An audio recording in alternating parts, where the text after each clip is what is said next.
All right, folks, welcome aboard. Glad you're out there.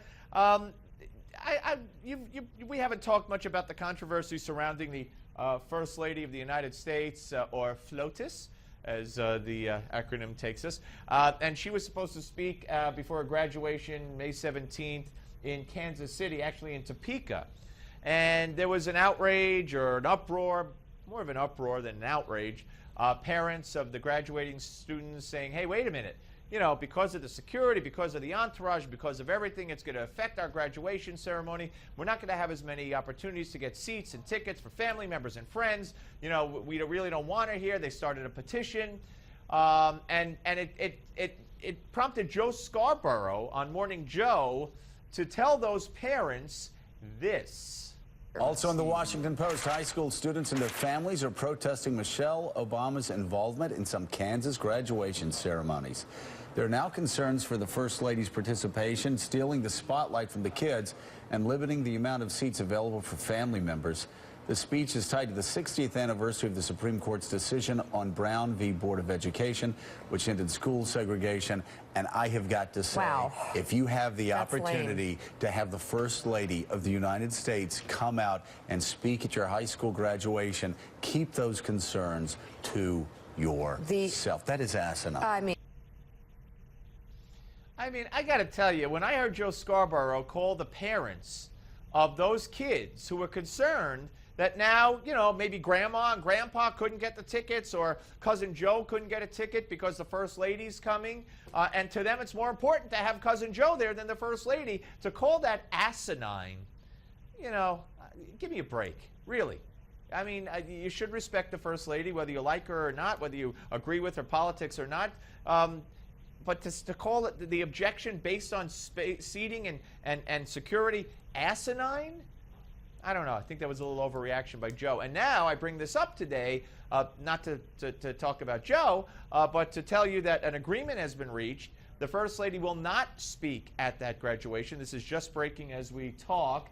But she's rearranging the plans for the speech. It'll be done the day before graduation, at a day called Senior Recognition Day, at a ceremony recognizing that instead of the graduation itself.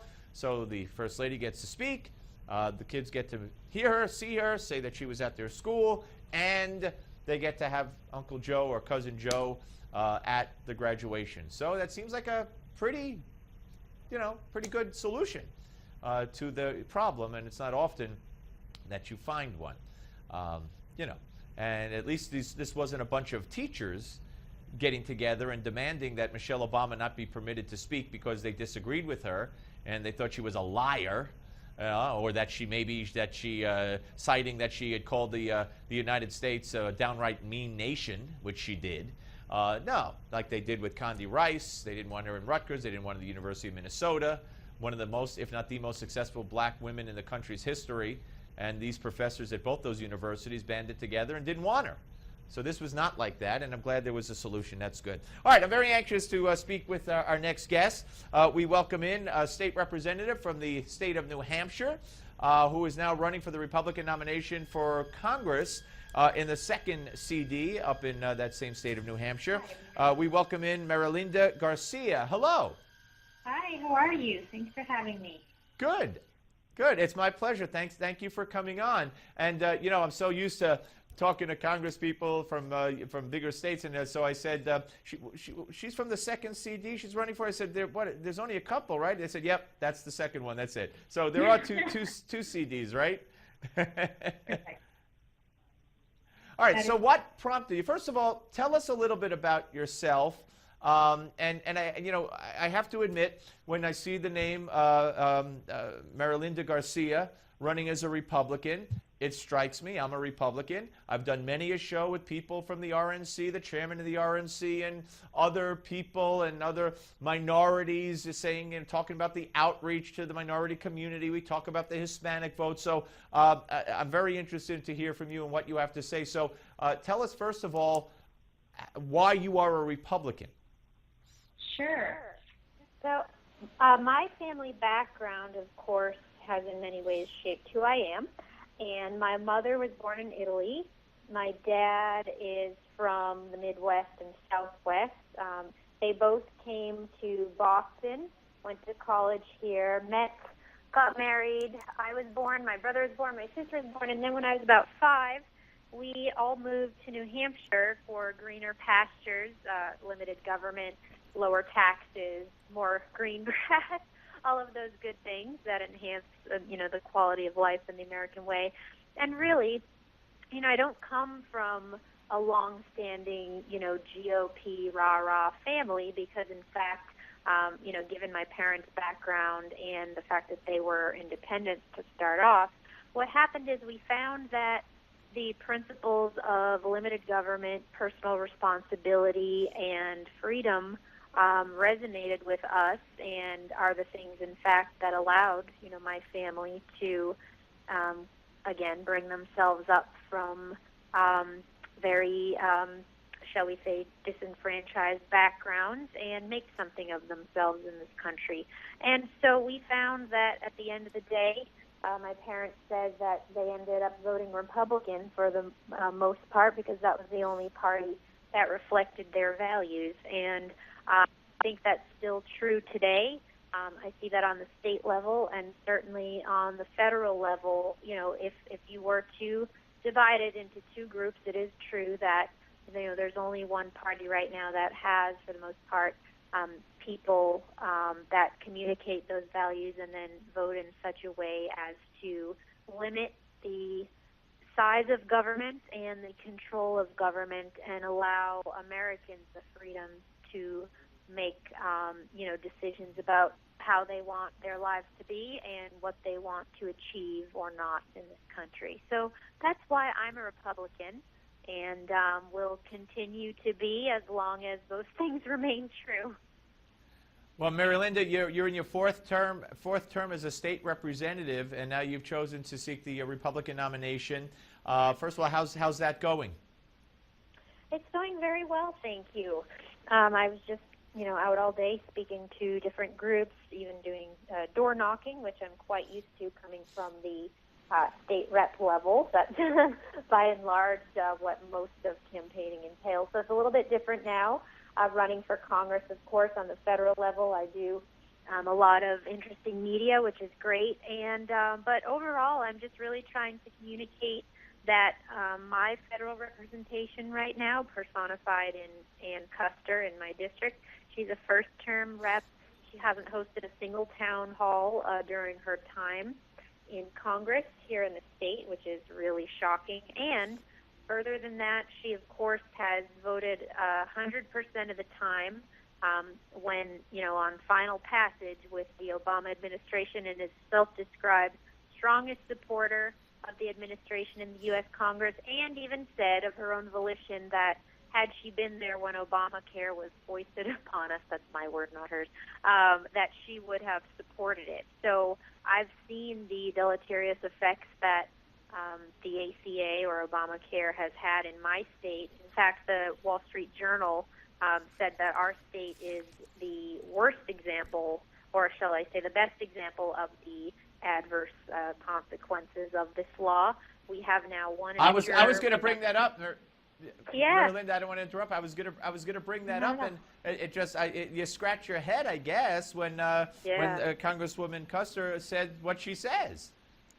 Yeah, well, exactly. I mean, I guess I have to give it to her for being honest, because most people, I feel, even if they did, feel that way, would, for political reasons, be a little bit shy about the issue or maybe question, in fact, what the effects have been in our state. But no, she is proud of it and is a champion of it. And, we have some of the highest premium increases in the country. We have 10 of our 26 hospitals considered out of network. We have, an uninsured population that legislators such as myself were working to help achieve better health care at a lower cost for more people, make sure that the uninsured and self-pay patients weren't being gouged, trying to achieve pricing transparency, offer transportability of health insurance across state lines, allow, health care to follow individuals from one employer to the next. All of these things that are real reform that actually help people, and instead we have had the federal government take a sixth of our economy, and that's, of course, the U.S. economy, but then in our state in particular, kick as many people off their insurance that they were happy with as they are, newly enrolling, into their new program. But, of course, as is the case, they triumph the success of 7 million enrollees, but forget to mention, never mind the actual numbers behind that, but also the fact that, oh, by the way, we're threatening to fine you if you don't purchase this or enroll. Right, So it's all very... and of course, who paid and who didn't, so how many people are actually on, and we know 6 million people lost their insurance because of Obamacare last year. So if if they did have 7 million, what's the net gain? 1 million? Exactly. It's again, kind of people insane. that have a fine looming over their heads. Let me ask you in the time we have remaining here, and then please why don't you give a website out now if people want to help you find out more about you? I'd love to. So my website is Marilinda Garcia, and that's spelled Marilinda, and then Garcia. Yeah, it's there on the screen, yeah. So, okay, MarilindaGarcia.com, and you can sign up, read more about me and donate if you're supportive. Well, let me ask you. Let me ask you. Do you feel that I mean you're a perfect example, you and your family, that Republican values reflected your values. Do you feel that should be true or is true or could be true, or you describe it within the minority community in general? I think it absolutely is true. It's just that we have not been effective communicators of our message, and of course, we have to spend our time, frankly, defending ourselves from extremely divisive, harsh, and frankly deceitful rhetoric that comes from the other side, from the president himself, from the Democratic establishment, and the media. And the media. And don't forget the media, too, right? Exactly. Yeah. So that's the problem. Well, Marilinda, listen, I hope we speak again. Good luck in your quest. And, we should point out that, Marilinda, you worked on campaigns, and then one of your friends suggested, why don't you run yourself? And 4 terms in the state legislature in New Hampshire, and now looking to go to Congress. And we wish you the best of luck. Thank you so much. Thank you. My pleasure. All right, Marilinda Garcia, ladies and gentlemen, here on the Steve Malzberg Show. She was, from what I understand, a big hit at CPAC. All right, we're coming back. We're going to speak to Mike Long, the chairman of the New York State Conservative Party, about this electoral college nonsense, fiasco, whatever. He says it might be good if it ever happened that the popular vote was the way we chose a president. Good for Republicans. Coming back.